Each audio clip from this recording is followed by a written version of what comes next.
Technician channel में आपका स्वागत है। दोस्तों, आज का वीडियो हमारा स्टार डेल्टा स्टार्टर के कंट्रोल वायरिंग के बारे में है। दोस्तों, किसी भी मोटर को स्टार डेल्टा स्टार्टर द्वारा स्टार्ट करने के लिए हमें 3 कॉन्टैक्टर की ज़रूरत पड़ती है। पहला तो स्टार कॉन्टैक्टर, दूसरा डेल्टा और एक हमारा मेन कॉन्टैक्टर होता है। ठीक है, अब इन्हीं तीनों कॉन्टैक्टर के द्वारा हम मोटर को स्टार्ट और स्टॉप करते हैं। ठीक है, अब देखिए, हमारा जो स्टार डेल्टा स्टार्टर होता है उसमें हमें एक टाइमर का भी प्रयोग करना पड़ता है। ठीक है दोस्तों, तो यहाँ पर हम एक टाइमर ले लेते हैं। ठीक है दोस्तों, हमारा जो मोटर होता है उसके प्रोटेक्शन के लिए हम एक ओवरलोड रिले का उपयोग करते हैं। ठीक है, तो ये हमारा ओवरलोड रिले हो गया। अब यदि हमें मोटर को बंद करना हो तो बंद करने के लिए हम यहाँ पर एक स्टॉप पुश बटन का उपयोग करते हैं। दोस्तों, स्टॉप पुश बटन में एनसी कॉन्टैक्ट का उपयोग करते हैं। ठीक है, उसके बाद मोटर को स्टार्ट करने के लिए एक स्टार्ट पुश बटन का उपयोग करते हैं। ठीक है, तो ये जो रेड वाली पुश बटन है वो हमारा स्टॉप पुश बटन हो गया और ग्रीन वाली पुश बटन हमारा स्टार्ट पुश बटन हो गया। ठीक है, अब हमें इसका कंट्रोल वायरिंग करना है। तो सबसे पहले हम क्या करेंगे, यहाँ पर एक कंट्रोल एमसीबी ले लेंगे। ठीक है दोस्तों, अब जो हमारा कंट्रोल एमसीबी है इसी में से पावर सप्लाई ले जाके हमारे जितने भी इलेक्ट्रिकल इक्विपमेंट है उसको कंट्रोलिंग करेंगे। ठीक है, तो सबसे पहले हमारा जो एमसीबी है इसके इनकमिंग टर्मिनल पे पावर सप्लाई को कनेक्ट कर देते हैं। ठीक है, तो हमने यहाँ पर फेज सप्लाई और न्यूट्रल सप्लाई लेके आ गए। ठीक है, अब जो हमारा एमसीबी है इसके आउटगोइंग वाले टर्मिनल से एक वायर को कनेक्ट करके हम क्या करेंगे कि हमारा जो ओवरलोड रिले का 95 नंबर टर्मिनल है उसके साथ कनेक्ट कर देंगे। आप यहाँ पे देख सकते हैं दोस्तों, ये हमारा ओवरलोड रिले का 95 नंबर टर्मिनल है। ठीक है, उसके बाद ये जो हमारा ओवरलोड रिले का 96 नंबर टर्मिनल है इसमें से एक वायर को कनेक्ट करके हमारा जो स्टॉप पुश बटन है उसमें कनेक्ट करेंगे। दोस्तों याद रखना, 95 नंबर टर्मिनल और 96 नंबर टर्मिनल ये एनसी कॉन्टैक्ट होते हैं। ठीक है, और हमें मोटर के प्रोटेक्शन के लिए एनसी कॉन्टैक्ट ही यूज़ करना होता है। ठीक है, तो अब हम क्या करेंगे कि ये जो 96 नंबर टर्मिनल है उसमें से एक वायर को कनेक्ट करके हमारा जो स्टॉप पुश बटन है उसके साथ कनेक्ट कर देंगे। ठीक है, अब जो हमारा स्टॉप पुश बटन है उसके आउटगोइंग टर्मिनल से एक वायर को कनेक्ट करके हमारा जो स्टार्ट पुश बटन है उसके इनकमिंग टर्मिनल पे कनेक्ट कर देंगे। ठीक है दोस्तों, अब देखिए, अब जो हमारा स्टार्ट पुश बटन है उसमें से एक वायर को कनेक्ट करके हमारा जो मेन कॉन्टैक्टर है उसके A1 टर्मिनल पे पावर सप्लाई को देना है। दोस्तों, A1 टर्मिनल पे हमें फेज सप्लाई देना पड़ता है और जो A2 टर्मिनल होता है उस पे हमें न्यूट्रल सप्लाई देना पड़ता है। ठीक है दोस्तों, A1 और A2 टर्मिनल कॉन्टैक्टर के कॉइल के टर्मिनल होते हैं। ठीक है, तो अब हम क्या करेंगे कि ये जो हमारा स्टार्ट पुश बटन है उसमें से एक वायर को कनेक्ट करके हम A1 टर्मिनल के साथ कनेक्ट कर देंगे। ठीक है, अब हमें इस कॉन्टैक्टर को न्यूट्रल सप्लाई देना है। तो हम क्या करेंगे कि ये जो हमारा एमसीबी है इसके इस टर्मिनल से एक वायर को कनेक्ट करके हमारा जो A2 टर्मिनल है यानी कि मेन कॉन्टैक्टर का A2 टर्मिनल है उसमें कनेक्ट कर देंगे। ठीक है, तो यहाँ पर हमने मेन कॉन्टैक्टर को फेज सप्लाई और न्यूट्रल सप्लाई दोनों दे दी है। दोस्तों, अब हमें इस मेन कॉन्टैक्टर को होल्ड करने के लिए होल्डिंग सर्किट बनाना है। ठीक है, तो होल्डिंग सर्किट के लिए क्या करेंगे कि ये जो हमारा मेन कॉन्टैक्टर है इसका एनो कॉन्टैक्ट का उपयोग करेंगे, यानी कि 13 नंबर टर्मिनल और 14 नंबर टर्मिनल का उपयोग करेंगे। ठीक है, तो हम क्या करेंगे, यहाँ से एक वायर को कनेक्ट करके हमारा जो 14 नंबर का टर्मिनल है उसमें कनेक्ट कर देंगे। ठीक है, अब हमें क्या करना है कि ये जो 13 नंबर का टर्मिनल है उसमें से एक वायर को लेके हमारा जो A1 टर्मिनल है उसमें कनेक्ट कर देना है। ठीक है, तो हमने क्या किया, यहाँ पे एक वायर को लूप कर दिया। तो ये जो आप वायरिंग देख रहे हैं ये हमारा ड्यूअल स्टार्टर का वायरिंग है। ठीक है, इस प्रकार से हम ड्यूअल स्टार्टर का वायरिंग करते हैं। अब हमें स्टार डेल्टा स्टार्टर में इसको कन्वर्ट करना है। तो कैसे करेंगे, तो देखिए दोस्तों, ये जो हमारा टाइमर है इसमें पावर सप्लाई स्टार्ट कमांड देने के बाद ही जाना चाहिए। ठीक है, तो इसके लिए हम क्या करेंगे कि ये जो हमारा स्टार्ट पुश बटन है उसके आउटगोइंग टर्मिनल से एक वायर को कनेक्ट करके हमारा जो टाइमर है उसके A1 टर्मिनल पे कनेक्ट करना है।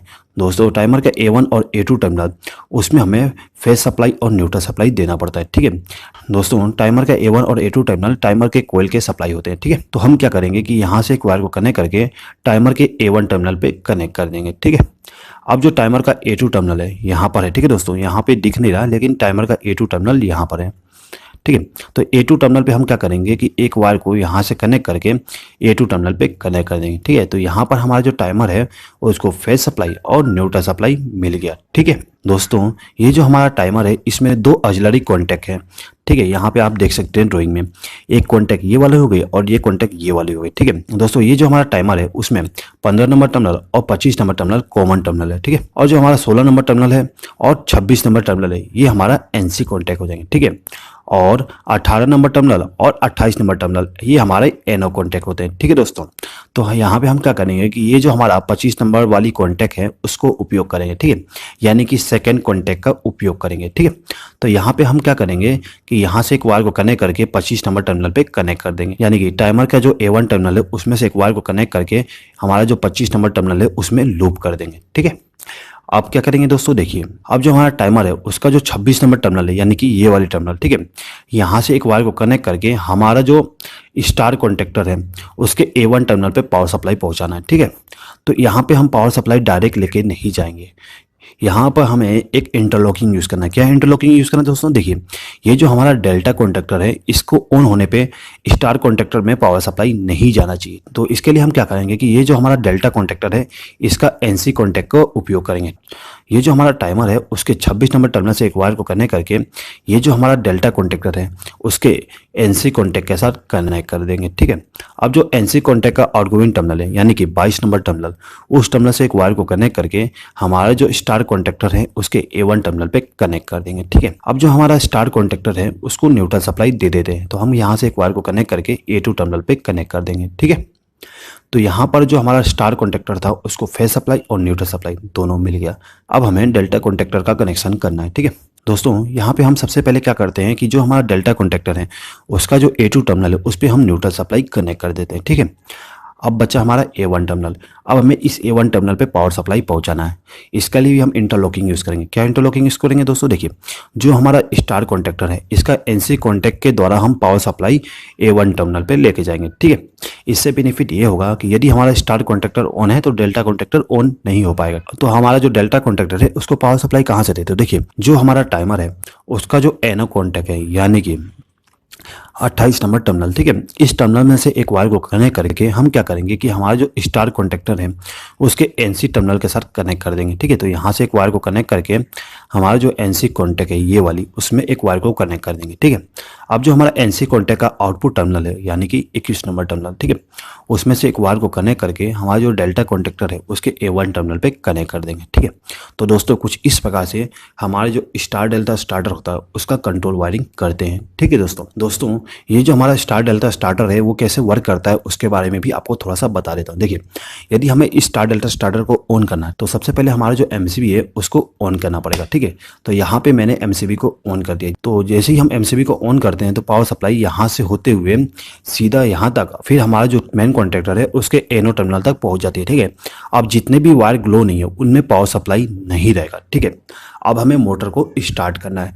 अब यदि हमें मोटर को स्टार्ट करना हो तो हम क्या करेंगे कि जो हमारा स्टार्ट पुश बटन है उसको प्रेस करेंगे। जैसे ही इसको प्रेस करेंगे तो पावर सप्लाई यहाँ से फ्लो होते हुए हमारे जो मेन कॉन्ट्रैक्टर है उसके A1 टर्मिनल पे चली जाएगी और यहाँ से वो एक वायर लूप है हमारे टाइमर के A1 टर्मिनल पे। ठीक है, तो जो हमारा टाइमर है उसमें भी पावर सप्लाई चली जाएगी। ठीक है, और जो हमारा टाइमर है उसका जो NC कॉन्टैक्ट है उसके द्वारा पावर सप्लाई हमारा जो स्टार्ट कॉन्टैक्टर है उसके A1 टर्मिनल पे भी पहुंच जाएगी, यानी कि मोटर को स्टार्ट करते ही हमारा मेन कॉन्टैक्टर, स्टार कॉन्टैक्टर और जो हमारा टाइमर है वो तीनों के तीनों ऑपरेट हो जाएंगे। अब क्या होता है कि जो हमारा टाइमर है उसमें पावर सप्लाई आने के बाद टाइमर का काउंटडाउन स्टार्ट हो जाती है। ठीक है, और टाइमर का काउंटडाउन कंप्लीट होने के बाद क्या होता है, इसके जो कॉन्टैक्ट है यानी कि NC कॉन्टैक्ट है वो चेंज होते हैं। ठीक है, तो चेंज होते क्या होगा कि हमारा जो स्टार कॉन्टैक्टर था वो ऑफ हो जाएगी और डेल्टा कॉन्टैक्टर में पावर सप्लाई चली जाएगी। ठीक है, अब मान लो कि किसी कारण से मोटर ज़्यादा करंट लेने लगी। ठीक है, तो इस कंडीशन में क्या होगा कि हमारा जो ओवरलोड रिले है वो ट्रिप हो जाएगा। ठीक है,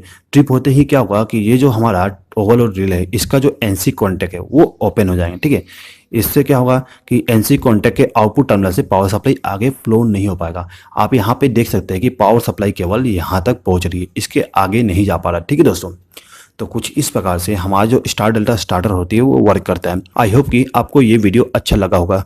दोस्तों यदि आपको ये वीडियो अच्छा लगा तो प्लीज़ इस वीडियो पर लाइक, शेयर और कमेंट कर दीजिएगा। और यदि आपने अभी तक हमारे चैनल को सब्सक्राइब नहीं किया तो सब्सक्राइब भी कर लीजिएगा। इस वीडियो को देखने के लिए धन्यवाद।